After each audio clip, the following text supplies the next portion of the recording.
ताकि शाओया ने finally break through कर लिया था और अब उसे फॉलिंग स्टार पवेलियन से मास्टर याओला का मैसेज आता है जो कि उसे वहां पर बुला रहे हैं। और अब शाओया और उसके दोस्त तो फॉलिंग स्टार पवेलियन के लिए रवाना होने वाले थे कि तभी यहाँ पे जो जियान है वो कहने लगती है कि मैं भी तुम्हारे साथ चलूंगी। और अब आगे सो होमीज हमारे स्पार्क के स्टार्टिंग में हम देखते हैं कि ब्रदर जो याओमिंग है वो शाओयान और जियान से कहने लगता है कि मुझे भी यहाँ से चलना होगा। अब यहाँ पे जिस पे शाओयान उससे कहने लगता है कि ब्रदर याओमिंग मैं चाहता हूँ कि जब एक बार आप अपने क्लैन में वापस पहुंच जाए तो जो जूफेंग है उसे उसके क्लैन मेंबर्स के पास सौंप देना। और रही बात उनके दो एल्डर्स की तो फिलहाल के लिए आप उन्हें अपने पास रखिए। मैं नहीं चाहता कि ये लोग डेस्परेशन में आकर कोई भी एक्शन ले। जिस पर जियान कहती है कि हाँ और अगर ये लोग परेशान करने की कोशिश करे ना बस आप मुझे एक बार इन्फॉर्म कर देना, मैं उनको बहुत ही अच्छा सबक सिखाऊंगी। जिस पे ब्रदर याओमिंग हंसते और कहने लगते हैं कि हिज मैजेस्टी जब तक आप यहाँ हमारे साथ खड़ी है तो मुझे नहीं लगता कि वो लोग हमसे पंगा लेने के बारे में सोच भी सकते हैं। अब तभी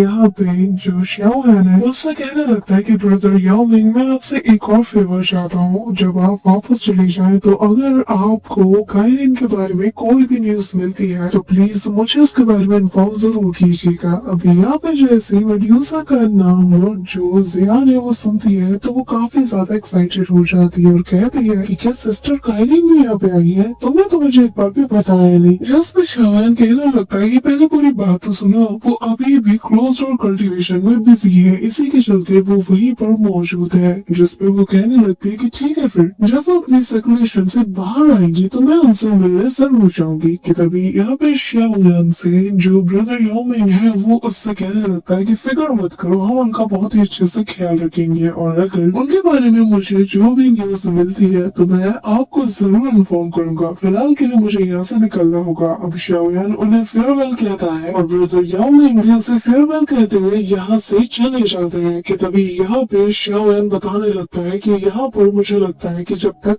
तुम यहाँ पे मौजूद हो तो मुझे नहीं लगता कि जियान बाकी के ड्रैगन किंग्स तुम्हारे अगेंस्ट कुछ भी कर पाएंगे। जिसमें वो कहती है कि हाँ अब मैं पहले से ज्यादा ताकतवर बन चुकी हूँ। शाओयान अपने साथियों से कहने लगता है कि मुझे लगता है कि अब हमें जल्द से जल्द फॉलिंग स्टार पवेलियन में लौटना चाहिए। अब फॉलिंग स्टार पवेलियन का नाम सुनते ही वापस से एक्साइटेड हो जाती है और तभी जियान यहाँ पे लिटिल फेरी डॉक्टर और किंगलिन दोनों का हाथ पकड़ते हुए कहने लगती है कि क्या बात है, तुम अब फॉलिंग स्टार पवेलियन में जा रहे हो? हाँ तुमने मेरी इतनी मदद की है तो वक्त आ चुका है कि मैं भी तुम्हारे लिए कुछ करूँ। तो चलो मैं तुम्हारे साथ फॉलिंग स्टार पवेलियन जाऊंगी, हम साथ में मजे करेंगे, कितना मजा आएगा ना। अब यहाँ पे जैसे वो ये कहते हैं कि पीछे से जो दो एल्डर है वो खांसना शुरू कर देते हैं। जितना इनके अंदर दम होता है सारा दम लगा के खांसते हैं और यहाँ पे जियान को इशारा करने की कोशिश करते हैं। यहाँ पे जियान इनकी आवाज सुन के समझ जाती है कि हाँ भाई मैंने तुम्हें सुन लिया, बोलो क्या बोलना है। अब यहाँ पे उन दोनों में से एक एल्डर आगे आते हुए कहने लगता है कि योर मैजेस्टी जरा गौर फरमाइए, आप तो फिर से भागने की कोशिश कर रही है। अभी अभी हमारा ईस्टर्न ड्रैगन आइलैंड कितने बड़े क्या से गुजरा है, आपको तो यहाँ पे रहकर हमें लीड करना चाहिए ताकि हम वापस से हर एक चीज को रिबिल्ड कर पाए। अब यहाँ पे वो इशारा करके दूसरे एल्डर से कहता है कि चलो मेरा साथ दो। कि तभी ये सुनकर जियान कहती है कि हाँ तुम लोगों तो मेरा बर्डन शेयर करने के लिए रखा गया था ना,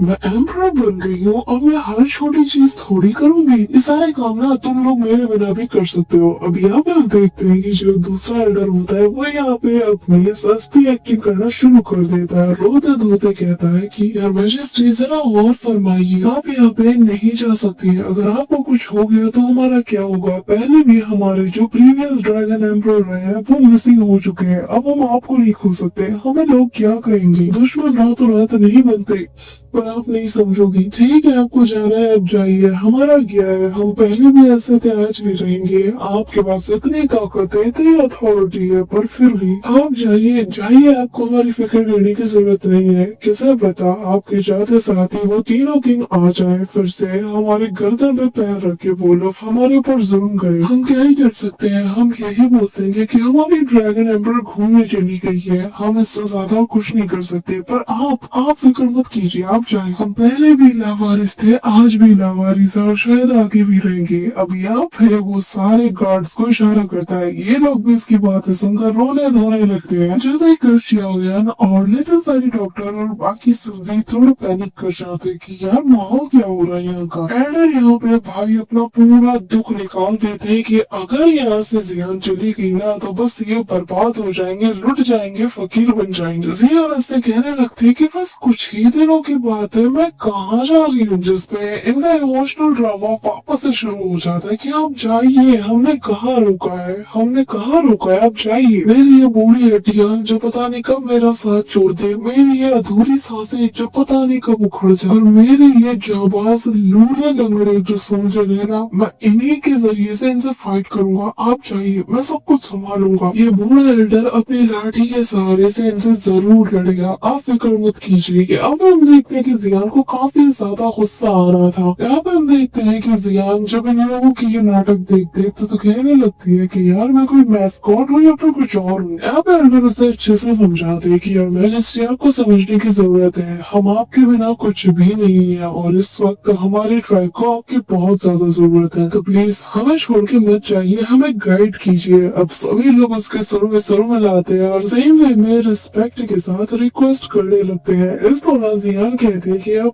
मैं इन सबका क्या करूँ कि तभी यहाँ पे शाओयान कि वो बस यहाँ पे रह के काफी ज्यादा बोर हो गई है, उसे बस ताजी हवा के लिए बाहर जाना था, पर लगता नहीं कि वो इनके चलते वो जा पाएगी। कि तभी यहाँ पे जियान कहने लगती है कि ठीक है मैं तुम सबकी बात समझ गई, मैं नहीं जा रही कहीं। ये सुनकर इन सभी की जान में जान आ जाती है। सभी लोग जियान की तारीफ करने लगते हैं, कहने लगते हैं कि हमारी एम्परर तो सबसे महान है, सबसे ज्यादा अलग है, सबसे ज्यादा खास है, मैं तो मरते तब तक ही नहीं फॉलो करूंगा। ये सही फैसला लेने में बिल्कुल भी देरी नहीं लगाती। कि तभी जियान कहने लगती है कि शाओयान माफ करना पर मैं तुम्हारे साथ नहीं आ सकती, तुम देख ही सकते हो यहाँ पर मेरी इन लोगों को कितनी ज्यादा जरूरत है, पर तुम लोगों को जाते हुए देखना मुझसे नहीं हो पाएगा, मैं तो जा रही हूँ। अब वो यहाँ पे रोना शुरू कर देती है। कि तभी यहाँ पे शाओयान कहने लगता है कि चिंता मत करो, एक बार चीजें बिल्कुल ठीक हो जाए तो मैं यहाँ पर सभी को तुमसे मिलने जरूर लाऊंगा। लेकिन यहाँ पर बेचारी जियान उसे तुम बुनथैन के साथ जानेगा तो वो उनकी तरफ देखती भी नहीं और पीछे से ही हाथ लहराते हुए कहती है कि हाँ चाहो तुम लोग मजे करो, मैं यहाँ पे अपनी ड्यूटीज निभाती हूँ। अब भी यहाँ पे हम देखते हैं कि जो बाकी कैरेक्टर्स होते हैं वो शाओयान से यहाँ पे फेयरवेल कहते हैं और शाओयान लिटिल फेरी डॉक्टर और टिंगलिन के साथ मिलकर यहाँ से रवाना हो जाता है। उन्हें जाता हुआ देख कर जियान को काफी ज्यादा बुरा लगता है। अब यहाँ पे हम देखते हैं कि दोनों एल्डर भी खुशी खुशी मिसेस जियान को फॉलो करते हुए अंदर की तरफ रवाना हो जाते हैं और फिर सारे के सारे जो गार्ड्स थे वो भी काफी ज्यादा खुश थे कि चलो भाई हमारे एम्परर तो हमारे पास ही रुक गई। अब तो जियान भी चली जाती है। फिर हमें थोड़ी देर बाद का सीन दिखाया जाता है जहाँ पर हम देखते हैं कि ईस्टर्न ड्रैगन आइलैंड का जो एंट्रेंस का गेट है उसे फाड़ते हुए जियान बाहर निकलती है, चिल्लाते हुए कहती है कि फाइनली मैं आजाद हूँ। और अब वो यहाँ से जाने लगती है जो देखकर एल्डर्स कहते हैं कि प्लीज एम्परर हमें छोड़ के मत जाइए, जिस पे वो कहती है कि मैं मेरे ईस्टर्न ड्रैगन आइलैंड को तुम लोगों के ऊपर छोड़ के जा रही हूँ। कितने सीन शिफ्ट होता है और हमें यहाँ पे कुछ लोगों को दिखाया जाता है जहाँ पर वो लोग आराम से अपनी जिंदगी गुजार रहे थे और तभी एक नरेटर वॉइस हमें बताती है कि इंसान के जन्म होने से पहले भी एक चीज है जो कि एग्जिस्ट करती थी, पहले वो आती है उसके बाद ह्यूमन और फिर उसका फिगर आता है। और तभी हम देखते हैं कि एक सोल क्लैन का बंदा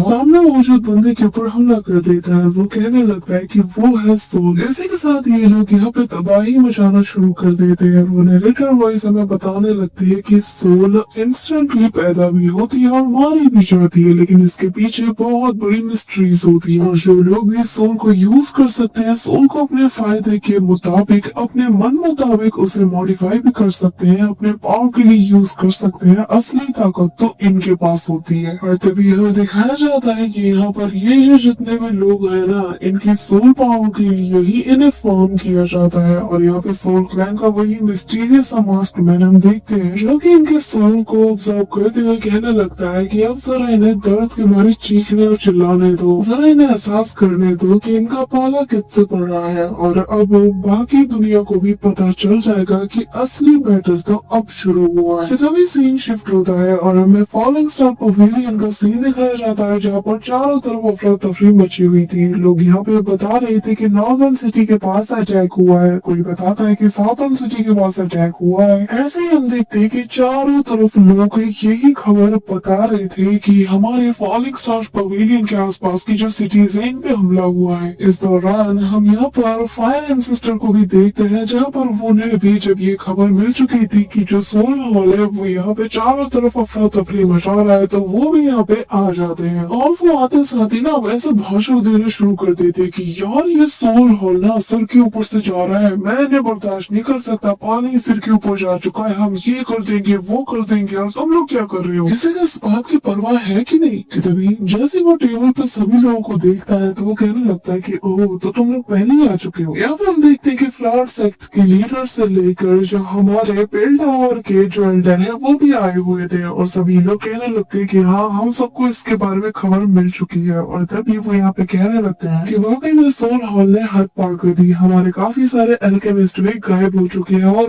बीते एक महीने में इनके हमले कुछ ज्यादा ही बढ़ चुके हैं। तो बताओ अलायंस लीडर याओ चैन तुम्हारा क्या फैसला। अभी मास्टर याओ लोग कुछ नहीं कहते कि तभी वो यहाँ पर जो फायर एंड सिस्टर है उससे कहने लगता है कि हमें रीइंफोर्समेंट को ज्यादा से ज्यादा बढ़ाना होगा। फायर एंड सिस्टर कहने लगते हैं कि एक बार वो लोग मुझे मिलते जाए मैं ना मसल के रख दूंगा, लेकिन मसला ये है कि हम जहाँ पे भी पेट्रोलिंग करने चाहते हैं वहाँ पे हमारा नुकसान ही नुकसान होता है, कहीं पे भी हम सही सलामत पहुँच नहीं पाते, जिसके चलते हमारी कितनी बेइज्जती भी होती है। अब यहाँ पे फ्लावर सेक्टर के लीडर बताने लगते हैं कि इससे भी ज्यादा जो हमारे अलाइंस टनल है उनको भी बहुत बुरी तरीके से डैमेज कर दिया गया है ताकि हम कोई भी रिसोर्सेज और बिल वगैरह वक्त पर उन जगह पर नहीं पहुंचा पाते जहां पर की सबसे ज्यादा जरूरत है, जिसके चलते हमारे वो सारी टेरिटरीज पूरी तरीके से आइसोलेट हो चुकी है। तभी यहाँ पे मास्टर फैंग बताने लगते हैं कि उससे भी ज्यादा अभी बीते कुछ महीनों में ही 300 से भी ज्यादा ऐसी सिटीज है जो कि अटैक की चपेट में आ चुकी है, जिनकी हालत बहुत ज्यादा खराब है और लगा नहीं था कि ये लोग इतनी जल्दी इस हद तक पहुंच जाएंगे। इसी के साथ वो मैप पे बताने लगते हैं कि ये जो अटैक है ये भले ही अलग अलग फोर्स की तरफ से हुए हैं, लेकिन इन सभी का हाथ कहीं ना कहीं सोल हॉल से मिला हुआ है, जिसके चलते मुझे बताने की जरूरत नहीं है कि इन सारे अटैक्स के पीछे किसका हाथ होगा। अब सभी लोग ये देखकर सोच में पड़ जाते हैं कि आखिर इन्हें करे तो करे क्या। अब यहाँ पे हम देखते हैं कि ये सारी बातें सुनते साथ ही फायर एंड सिस्टर का दिमाग खराब हो जाता है। वो कहने लगता है कि यार तो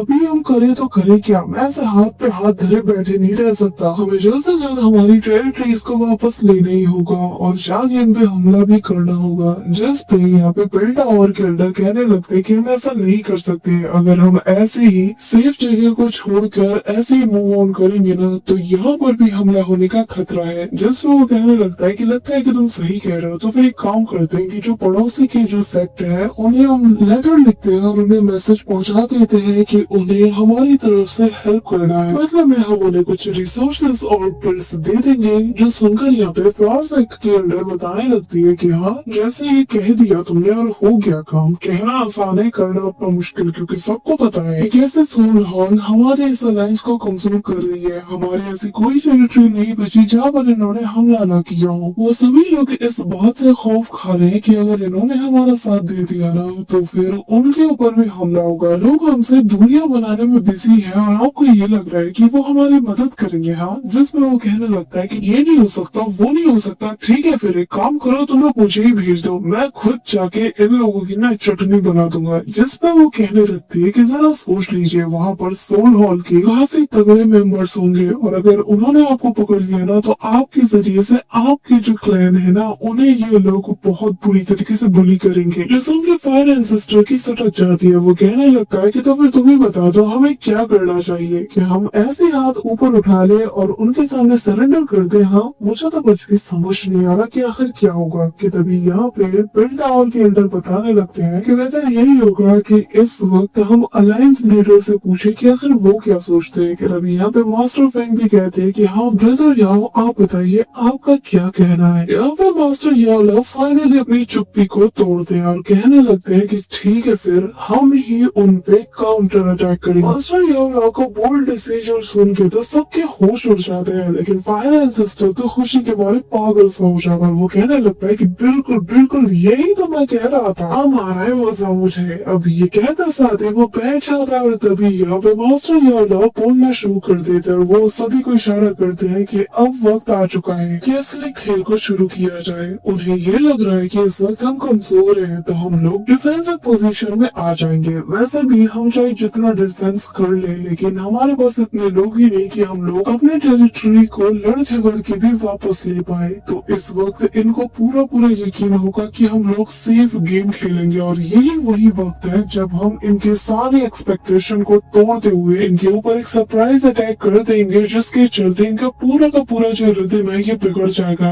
जब मेन ब्रांच तक खबर पहुंचेगी तब तक ऑलरेडी हम लोग इनके सेंट्रल को पूरी तरीके से बिगाड़ देंगे और हमारा जो ये कम नंबर है जैसे कि ये लोग अपनी ताकत और हमारी कमजोरी समझ रहे थे यही हमारे लिए ध्रुव का इक्का साबित होगा क्योंकि हमारे पास लोग कम है जिसका मतलब ये है कि हमें कमांड करना और आसान होगा। सोल हॉल की तरह हमारे पास बहुत से लोग नहीं कि हमें मेन ब्रांच से लेकर सेकंड ब्रांच और फिर ऐसे ही करते करते बाकी के ब्रांचेस में न्यूज पहुंचानी पड़ेगी तब जाकर कोई एक्शन होगा। हम लोग अपने अटैक के जरिए से ही डिफेंस करेंगे और ये लोग बस हमारे मूव्स को प्रेडिक्ट ही कर पाएंगे लेकिन हम क्या चाल चलेंगे ये सिर्फ हमें पता होगा। सभी लोग एग्री हो जाते हैं कि तभी यहाँ पे शियाओयान और बाकी सब भी आ जाते हैं और शियाओयान को सारी बात पहले ही पता चल चुकी थी और वो भी कहता है कि हाँ इस बार तो हमें इनकी अकड़ ठिकाने लगानी पड़ेगी कि तभी यहाँ पर फायर एंसेस्टर समेत सभी लोगों से देख के काफी ज्यादा खुश थे। लेकिन जब शियाओयान को वो क्लोजली ऑब्जर्व करते हैं तो देख के दंग रह जाते हैं कि आधे साल के अंदर ही शियाओयान ने 2 स्टार मोशन में ब्रेक थ्रू कर लिया है जो देखकर पिल्टाउन के एल्डर भी उसे काफी ज्यादा प्रोत्साहित करते हैं। इस दौरान इन्हें सुनाई देता है कि कोई कह रहा है कि अच्छा तो ये है फॉलिंग स्टार पवेलियन, मुझे लगा नहीं था कि ये इतना शानदार होगा। यहाँ पे जैसे ही वो लोग पलटते हैं तो पीछे जियान मौजूद थी जिसे देखकर वो लोग शॉक्ड हो जाते हैं और जियान यहाँ पे कहने लगते हैं कि ठीक है फिर अब जबकि मैं यहाँ पे आई गई हूँ तो तुम सबको ना मेरे लिए काफी अच्छा और लजीज खाना तैयार करना होगा। वैसे भी मैं तुम्हारी मेहमान हूँ। यहाँ पे हम देखते हैं कि मास्टर याओ लाओ जब यहाँ पे जियान को देखते हैं जिसके पास से 4 स्टार दाओशिंग की ऑरा रिलीज हो रही थी वो इमीडिएटली रिस्पेक्ट के साथ कहने लगती है कि मैं माफी चाहता हूँ पर क्या आप मुझे बता सकते हैं कि आखिर आप कौन है। यहाँ पे वो काफी ज्यादा रिस्पेक्ट के साथ उसे देखते हैं। बाकी के जो एल्डर्स होते हैं वो भी दंग रह जाते हैं कि एक 4 स्टार दाओशिंग। यहाँ पे हम देखते हैं कि सभी लोग उसे रिस्पेक्ट के साथ ग्रीट करते हैं और कहने लगते हैं कि हमारी बदतमीजी के लिए हम माफी चाहते हैं कि हमने आपकी प्रेजेंस को महसूस नहीं किया।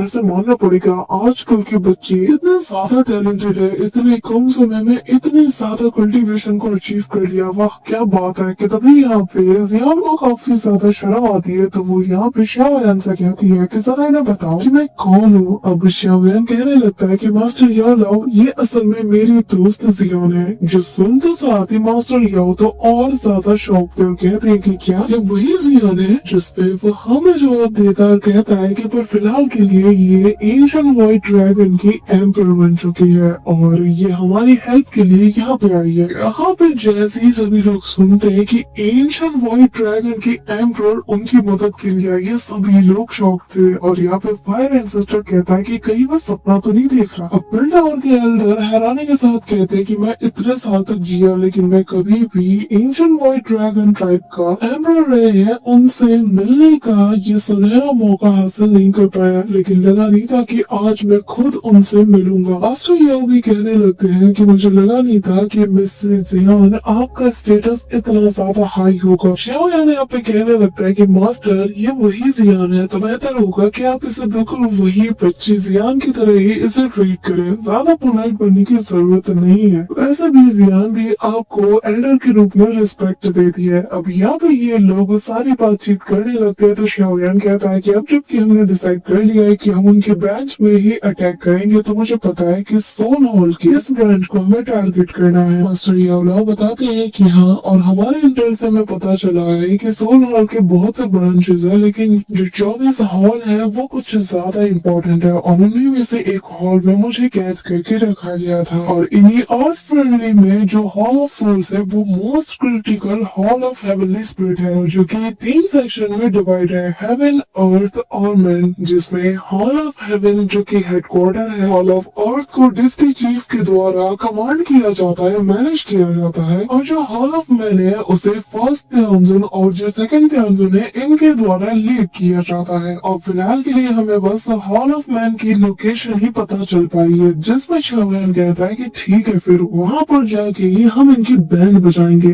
जिस पर सभी लोग एग्री कर जाते हैं। यहाँ पर हम देखते हैं कि सभी लोग जब एग्री कर जाते हैं तो यहाँ पे हम देखते हैं कि मास्टर याओ बताने लगते हैं कि फिलहाल के लिए हमें शाओयान और उसकी टीम को इस मामले को छोड़ देना चाहिए। ये सुनकर जो फायर एंसेस्टर है वो कुछ कहने वाले थे कि तभी मास्टर याओ बताने लगते हैं कि आपका काम पेट्रोलिंग का है, आप लोग करते रहिए ताकि बाहर के लोग हमारे अंदर की जो सिटीज है उस पे हमला न कर पाए। बेल टावर के लोगों का काम है कि वो हमारे लिए ज्यादा से ज्यादा पिल्स बनाए ताकि जो लोग इंजर्ड है हम उनकी मदद कर पाए। और रही बात फ्लावर सेक्ट की तो वो जो वर्म हाउस है उन्हें रिपेयरिंग के कामों का जिम्मेदार होगा। यहाँ पे सभी लोग कहते हैं कि ठीक है हम अपना काम समझ गए हैं कि तभी फायर एंसेस्टर शाओयान से कहने लगता है कि बच्चे तुम्हें ना मेरे बदले उन्हें डबल मजा चखाना ही होगा, क्योंकि मैं तो वहाँ पे नहीं जा पा रहा लेकिन तुम्हें ये काम दिया गया है। जिसमें वो कहता है कि चिंता मत कीजिए मैं सब कुछ हैंडल कर लूंगा। इस दौरान हम देखते हैं कि मास्टर यानो कहते हैं कि शाओयान मैं तुम्हारे साथ चलूंगा, क्योंकि मुझे पता है कि जो मैन हॉल है वो आखिर कहाँ पे छिपा हुआ है, और अगर तुम्हारे पास मैप भी हो तो भी इसे ढूंढ पाना काफी ज्यादा मुश्किल होगा। अब शाओयान कहता है कि ठीक है फिर हमारी एक्सपर्ट की टीम रेडी है, अब बस हमें धमाल मचाना है। इसी के साथ सीन शिफ्ट होता है और हम रात के समय में मास्टर याओ और हमारे शाओयान को देखते हैं, जहाँ पर मास्टर डिसाइपल दोनों बातचीत करते हैं।